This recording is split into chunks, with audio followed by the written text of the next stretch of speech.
బకాసురుడు, ఒక కీచకుడు, ఒక బిన్ లాడెన్ వీళ్ళు ముగ్గురిని కలిపి గ్రైండర్లో మిక్స్ చేసి ఒక మాంసపు ముద్దొచ్చి దానికి ప్రాణం పెడితే ఈరోజు మన గెస్ట్. భయపడుతున్నారా? Do not worry. సినిమాల్లోని ఆయన ఒక విలన్, కానీ నిజ జీవితంలో is a very simple, humble and a sweet person. So ఒక వర్సటైల్ యాక్టర్ ఈరోజు మనతో ఉన్నారండి. అతనే Ajay garu. Hello Ajay garu, good morning అండి. How are you? I'm good. So మీరు విజయవాడలో పుట్టారు, అక్కడి నుంచి నంది అవార్డు వరకు. I think it's a long journey. What do you say about how do you feel coming to this stage of life? ఎలా అనిపిస్తుంది? First and foremost when I start my career ఇందులో start చేసినప్పుడు అసలు ఎంతవరకు వెళ్తానో కూడా idea లేదు నాకు.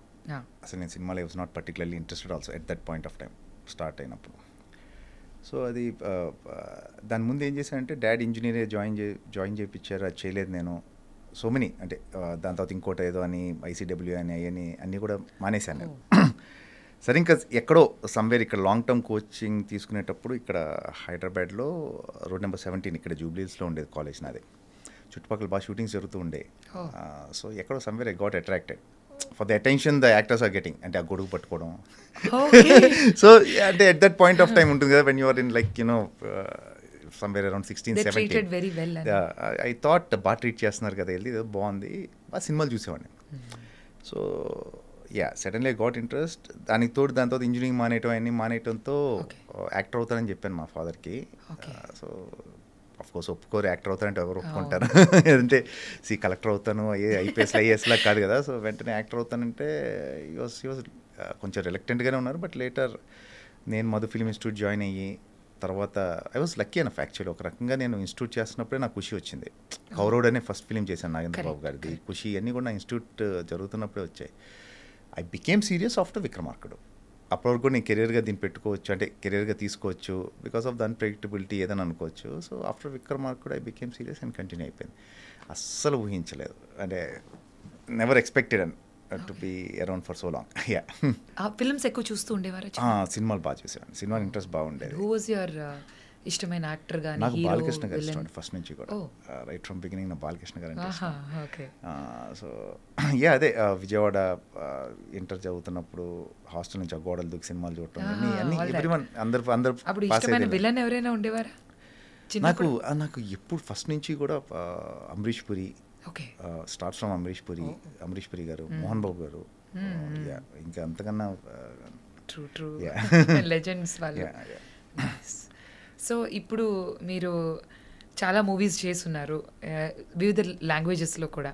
What you think how మీకు ఇప్పుడు ఇన్ని లాంగ్వేజెస్లో చేయడం ఎలా అనిపిస్తుంది? And is it challenging? ఒకటి ఏంటంటే మన తెలుగు వరకు మన భాష మనం కంఫర్టబుల్గా ఉంటాం కాబట్టి ఎక్కడో dialogue and the reaction comes in sync. When you go to other languages డెఫినెట్గా కష్టమే. కష్టం ఇన్ ద సెన్స్ ఏంటంటే ఒక లాంగ్వేజ్ మీద హోల్డ్ లేకపోతే ఎక్స్ప్రెషను డైలాగ్ టైమింగ్లో రావు బేసికల్గా. కొన్ని కష్టాల తర్వాత ఎట్లాగో అది కూడా ఓవర్కమ్ అయ్యాం ఎక్కడో. బట్ అన్లెస్ అంటిల్ మీకు వేరే లాంగ్వేజ్కి వెళ్ళినప్పుడు ఆ కల్చర్ తెలియకపోతే you can't be better actor. మనం అందరూ డైలాగ్స్ అవన్నీ అనుకుంటాం, కానీ కాదు. ఇప్పుడు మనం తెలుగులో చేస్తున్నప్పుడు మనకి చిన్నప్పటి నుంచి మన కల్చర్ తెలుసు కాబట్టి, అంటే మన పండగలు తెలుసు, మనకి మన మనుషులు తెలుసు, మన స్లాంగ్స్ తెలుసు, యాసలు ఏవే ఉన్నాయి అన్నీ తెలుసు. తమిళ్లో కూడా కల్చర్ తెలిస్తేనే బెటర్ యాక్టర్. ఏదైనా కానీ ఎనీ లాంగ్వేజ్ నువ్వు చేసేటప్పుడు కల్చర్ తెలియాలి. సో దానివల్ల కొంచెం కష్టమే. బట్ సో ఇప్పుడు మీరు హిందీలో కూడా చేస్తున్నారు. లేటెస్ట్గా సింగం 3లో మీ ఎంట్రీ మేము చూడబోతున్నాం. సో ఆ ఎక్స్పీరియన్స్ కోసం it's again the same thing. మీకు తెలుగు కానీ హిందీ కానీ the amount of effort and ఇదంతా కూడా లాంగ్వేజ్ ఒకటి పక్కన పెడితే ఎఫర్ట్ ఈజ్ సేమ్. మీరు అన్ని చోట్ల పనిచేసే విధానం ఒకటే. Just that it's a Hindi film అంతే. ఇప్పుడు నేను తెలుగులో ఇక్కడ ఏదైతే చేస్తానో రోజు నేను షూట్కి వెళ్ళి అదే చేశాను హిందీలో కూడా. But nice to work with Ajay Devgan గారు కానీ Rohit Shetty and all. It's మంచి ఎక్స్పీరియన్స్ అది. సో మీ ఫస్ట్ మీకు బాగా పేరు తెచ్చిన మూవీ మేమందరం మెచ్చిన పవర్ స్టార్ గారిది ఖుషి. సో అంత పెద్ద యాక్టర్, అప్పటికే హీఈస్ లైక్ చాలా క్రేజ్ ఉన్న యాక్టర్ కదా. సో మీకు ఆ టైంలో ఎలా అనిపించింది ఆయన ఆపోజిట్గా విలన్గా? నాకు అప్పుడు నేను ఇన్స్టిట్యూట్ ఇంకా జరుగుతుందండి. అది శ్రీధర్ రెడ్డి గారు అని చెప్పి మా కొరియోగ్రాఫర్ ఉండేవాళ్ళు అక్కడ.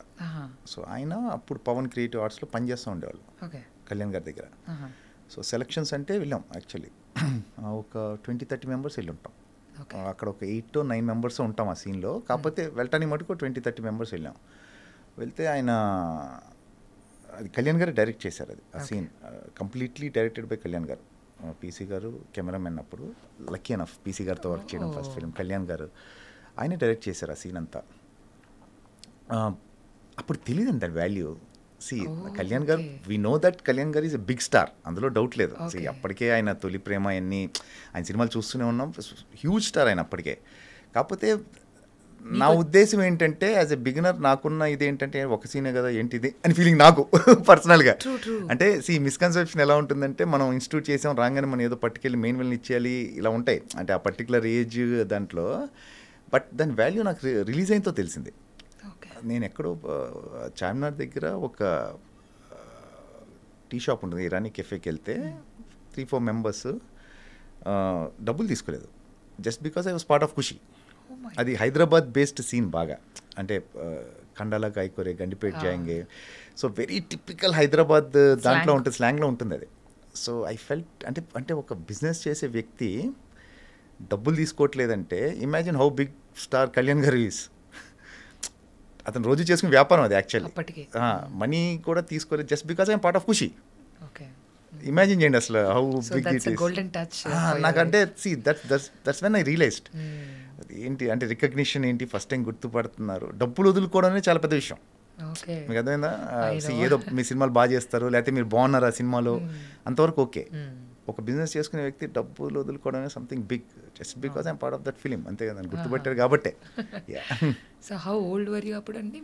I was 20 and by then that's it, 20-21 probably. So దీని వల్ల నాకు నా లైఫ్ ఇలా డ్రైవ్ అవుతుందని మీకు అసలు అంచనానే లేదు? No idea. అంటే మీకు ఇక్కడ విచిత్రంగా ఏంటంటే ఇప్పుడు మనం జాబ్ ఏదైనా ఉందనుకోండి, ఒక గ్రాడ్యుయేషన్ చేస్తేనో పలాంది చదివితేనో లేకపోతే ఒక కోర్స్ చేస్తేనో దానికి ఫర్దర్గా మనకి ఏవో రిజల్ట్స్ ఉంటాయి లేకపోతే ఇన్ని జాబ్ ఆపర్చునిటీస్ ఉంటాయి. ఇక్కడే ఉంటుంది, ఇక్కడే ఉండదు కదా. Unless until you don't discover your self, అసలు నీకు టాలెంట్ ఉందా లేదా అని కనుక్కోవాలి ఫస్ట్, నీకు నువ్వు కనుక్కోవాలి. మిగతా సంగతి తర్వాత, మిగతా వేరే వాళ్ళు చూస్తున్నారా లేదా తర్వాత సంగతి.